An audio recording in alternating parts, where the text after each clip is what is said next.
성경에는 그 내용이 뚜렷하고 중요해서 별명이 붙은 장들이 있습니다. 고린도전서 13장 사랑장이죠. 고린도전서 15장 부활장, 히브리서 11장은 믿음장입니다. 오늘 본문인 로마서 8장은 성령장입니다. 성령, 그죠? 그런데 여러분, 성령이라고 하면 또 성령 충만함이라고 하면 여러분 어떤 마음이 드세요? 나와는 상관이 없다. 신앙 좋은 사람들에게만 해당되는 것이다 라는 생각 들지 않으세요? 근데 하나님께서는 성령을 있어도 되고 없어도 되는 것이 아니다 라고 하세요. 신앙이 좋은 사람들에게만 해당되는 것도 아닙니다. 모든 그리스도인들이 우리 속에 있는 악함과 약함을 이기고 예수님의 증인으로 살아갈 수 있게 하는 유일한 길이 바로 성령입니다.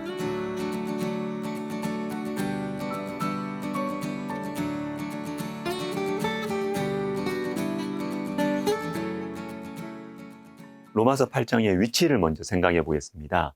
6장부터 8장은 실제적인 우리의 삶에 대한 말씀인데, 물론 12장부터는 어떻게 살아야 한다는 말씀들이 나오지만, 물론 6장, 7장, 8장은 그렇게 살 수 있는 능력에 대해서 말씀해 주십니다. 그 클라이맥스가 8장, 로마서 8장과 함께 요한복음 14장부터 16장도 성령에 대한 말씀이 집중적으로 나와요.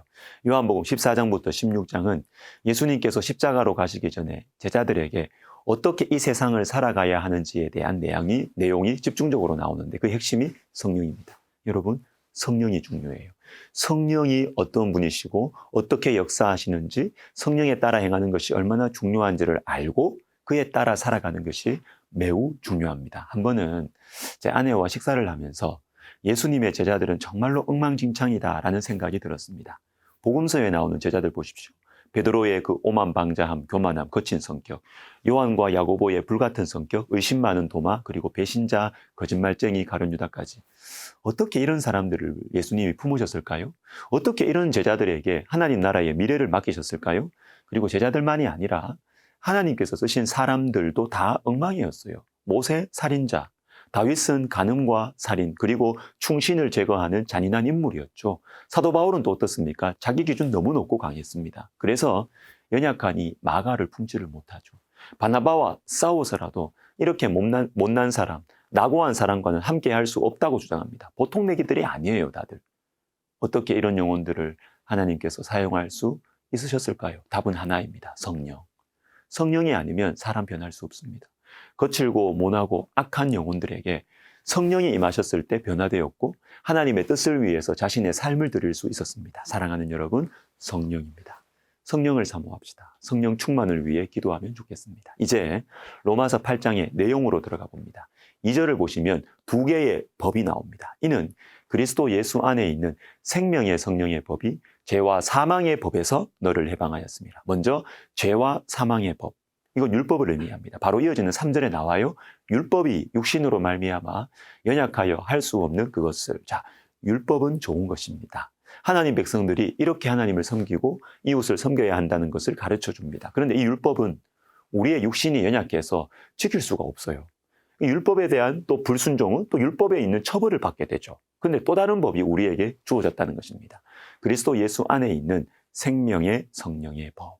여러분, 이 법은 생명의 성령의 법입니다. 즉 생명을 주시는 성령의 법입니다. 성령이 없으면 우리 안에는 하나님의 생명이 없습니다.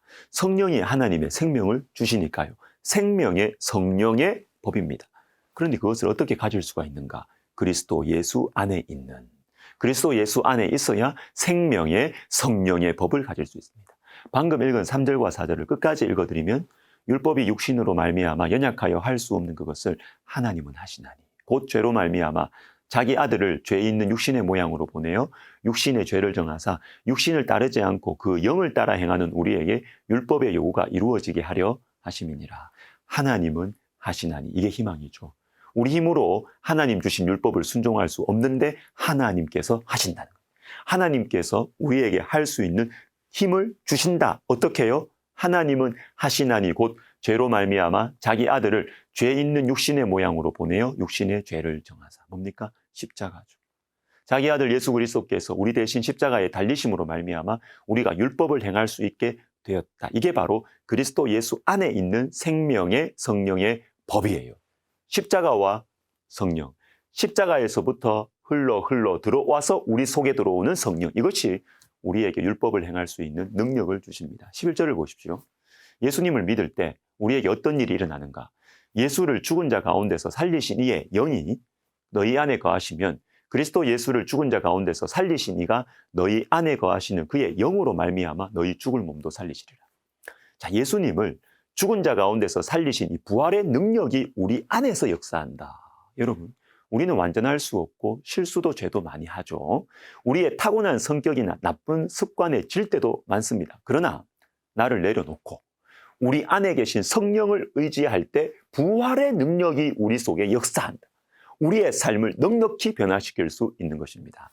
한 신약학자가 저와 개인적으로 대화를 하시면서 이런 말을 하시더라고요. 초대교회가 유대교와 다른 것이 무엇입니까? 초대교회가 유대교와 구별되는 가장 특징적인 있었는데 특징적인 그것은 예배의 형식도 아니고 기도문도 아니고 행정 조직도 아니고 단 한 가지, 바로 성령입니다.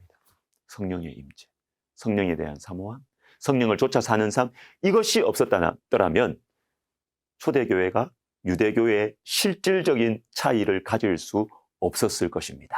여러분, 성령을 사모합시다. 성령 충만을 위한 기도는 신앙이 좋은 사람들만 하는 것이 아닙니다. 우리 모두가 성령을 사모해야 합니다. 그런데 여러분, 성령을 따라 행하는 것은 무슨 신비한 체험을 하는 것이 본질이 아니에요. 성령에 대해서 집중적으로 말씀해 주시는 로마서 8장도 성령 체험을 강조하지 않습니다. 성령을 따라 살 때 일어나는 가장 중요한 현상은 체험보다 더 중요한 것은 육신의 생각을 이길 수 있다는 것입니다. 육체의 욕심을 이길 수 있다는 것입니다. 육신의 생각과 욕심에 따라서 살아가면 여러분, 하나님과 아무 상관없어요. 겉으로 하나님의 일을 해도 육신의 생각과 욕심의 지배를 받을 수 있거든요. 그러면 아무 소용없어요. 이 성령의 열매와 상관없이 하나님의 일을 할 수 있다니까요. 사랑 없이 하나님의 일을 할 수 있습니다. 화평과 오래 참음 없이 하나님의 일을 할 수 있어요. 온유와 절제 없이 하나님의 일 충분히 할 수 있습니다. 죄송하지만 그것은 육신의 일이에요. 하나님의 일인 것처럼 보이지만 상관없습니다. 하나님과. 사랑하는 여러분, 우리는 이 땅에서 천국에서 살아갈 연습을 해야 합니다. 천국에서 살아갈 훈련을 이 땅에서 받아야 돼요. 성령의 능력으로 육신의 생각과 욕심의 지배를 벗어나는 훈련을 이 땅에서부터 해야 됩니다.